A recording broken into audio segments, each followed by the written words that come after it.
And when I say that competitive drive, it doesn't mean in just sports. I mean, it's in life. I want to see people be competitive for themselves. I want to see people be competitive for the things that they know that they can achieve. I want to see people be competitive against their own desires that says, I want to do this, but then they've got that part of the mind that says, no, you can't. I want to see that competition. That drives me more than anything, and I won't give that up for anything ever again. I've done that for so long, like many of us, and when I learned to take those risks, when I learned the rewards come from the risk, I'll risk everything time and time again just so I can feel that happiness.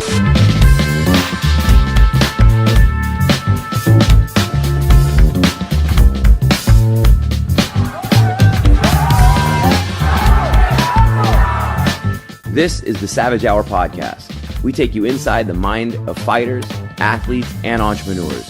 Don't miss an episode. Follow and subscribe. That people feel that it's not going the way that they expected it. And that is common with every athlete, every entrepreneur, every person in life, that, you know, the goals that we set out, things don't always go that route. It doesn't happen the way we think it is because we don't know how it's going to play out when we commit to it. You know, we didn't know what it was going to be like being an adult when we were kids, and when you become an adult, you're like, man, this is not what I expected at all.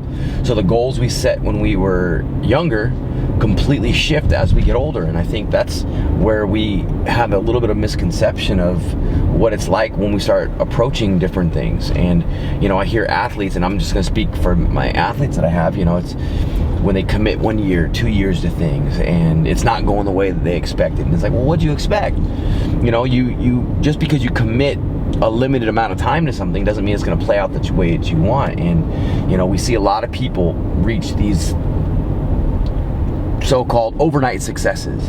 And, you know, some of these people that you see as an overnight success has been dedicating 10, 12 years to their craft. And, you know, that 12 years led to them being an overnight success, just because that overnight success means that they got one break with something that they've been working on. But the average person that commits everything to it, you know, they're never even going to see that, because there's a lot of things that have held them back from being able to fully commit.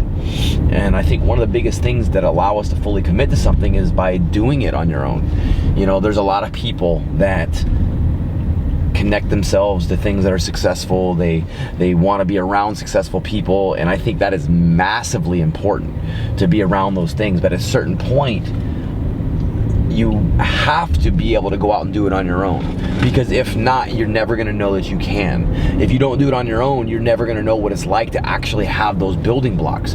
You know, when I started my own gym, I was running gyms for 7-8 years prior to, and I thought I knew what it was like running a gym. I thought I knew what it was like owning a gym. I thought I knew all the complications that were going to come from it, because I had done it for so long. But I had done it for somebody else. I had never done it for myself. And so what I thought was what it was like was completely different. And now that I've owned a gym for you know, a handful of years now, and I've done the process of it, you know, it's important to know exactly what goes into the business side of it. I think it's important to know from the ground up, you know, every little layer that goes into the business. That way you can make the adjustments. You can make the changes on your own, because you've been on every single floor of it. There is no question. It's not like, oh, I don't know how that works. I don't know how this works, because I've never had to do it myself. Actual laying the foundation allows you to know what goes into making that be possible. You know, when it comes to fighting, you know, we have to know what it's like to train. We have to know what it's like to fight on every single level of the game. You know, I've been able to say that I'm lucky and fortunate that I was fighting before this stuff was really popularized and where it is now. So I've been able to see it from a not really considered a sport standpoint to one of the biggest sports in the world. I've been able to compete on every single level. I've been from the ground up when we had to fight in underground gyms, to going out of the country to fight, to fighting on the local regional shows, to fighting on the biggest shows in the world. And I think that's important, because I've been there, I know what it's like to be on every single stage, so I can tell guys, listen, this is what happens at this level. This is what happens to me. This is what I did. This is what I did right. This is what I did wrong. I've been able to actually approach it from every angle because I've done it on my own. I'm not just taking the advice and the word of other people. I've been really fortunate enough that I've been able to dig deep and just do it on my own. And it doesn't mean that I haven't failed. And that's where a lot of people come short, is they're afraid of failing. They're afraid of saying they don't know. They're afraid of letting people know that it didn't work out. They're afraid of giving people the ammunition they've had the whole time, saying like, I know you couldn't do it. And if you're afraid of any of that, well, then you're never going to be successful anyways. Even if you're connected to something that's really successful or really powerful, that you're never actually going to be able to be successful at that because you're not willing to take the risk. You're afraid, and if you're afraid to take the risks, then you're never going to reap the rewards. It's really that simple. If you do not stand up and say, I'm going to do this 100%, I am in, well, then you will never reap the benefits or the rewards that comes from somebody that is taking the risks. You know, a world champion doesn't go in there because he's the best in the world on paper. He's the best in the world because he took the risk to go out there and fight the best in the world. Like, that is not an easy thing to do. You're gonna go in there and fight a man that is literally the best fighter in the world. Like, if you have any fear of that and you allow that fear to set in, you're never gonna go past there. You're never even gonna have a good performance because you're in there with a man that has already been decorated as the most dangerous person in the world.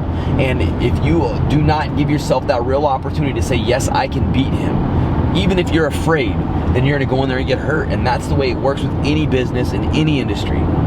If you do not go into that saying, yes, I can, then you're gonna fail. It's that simple. But the only way you go into anything by saying, yes, I can, is being willing to fail, by saying, I'm willing to take the risk. And it really is that simple. Go out and do it. If you do not do it yourself, well, then you're gonna allow other people to set the rules and dictate what happens for you. It's that easy. It really is.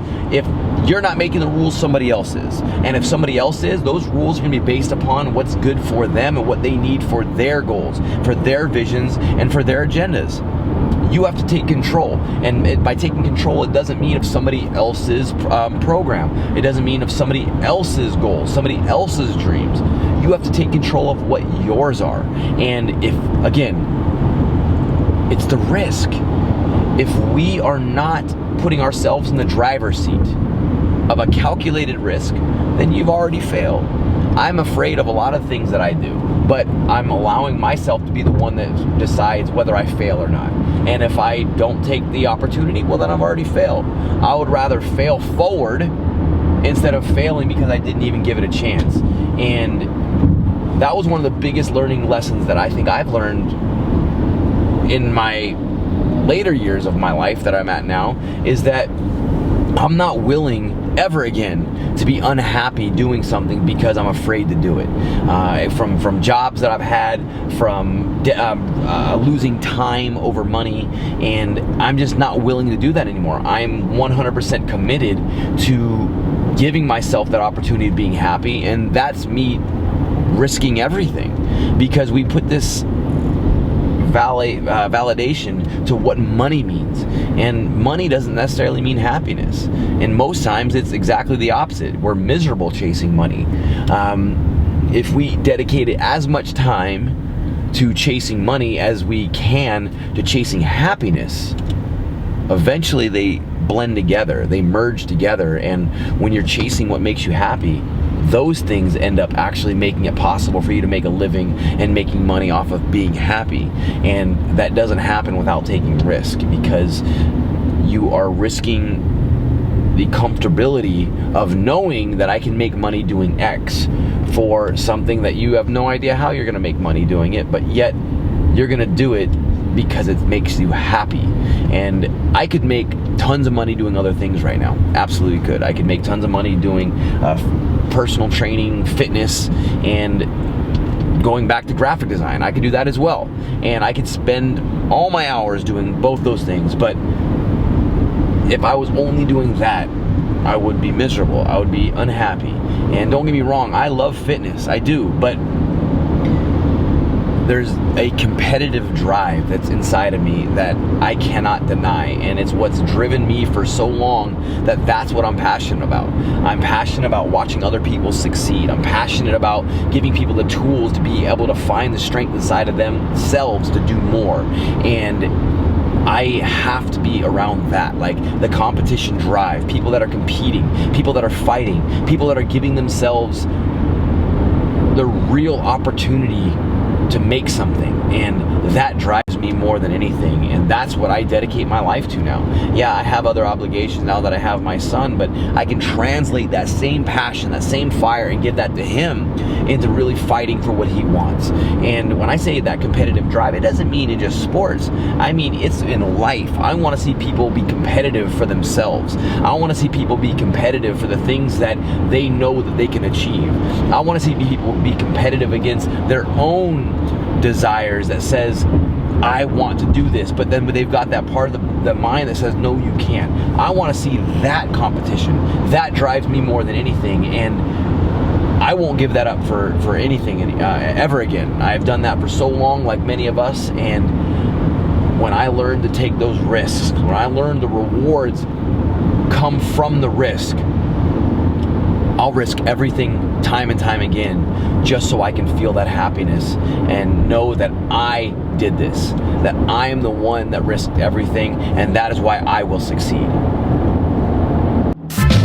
Hey guys, if you like this episode, follow the podcast and subscribe to our YouTube channel.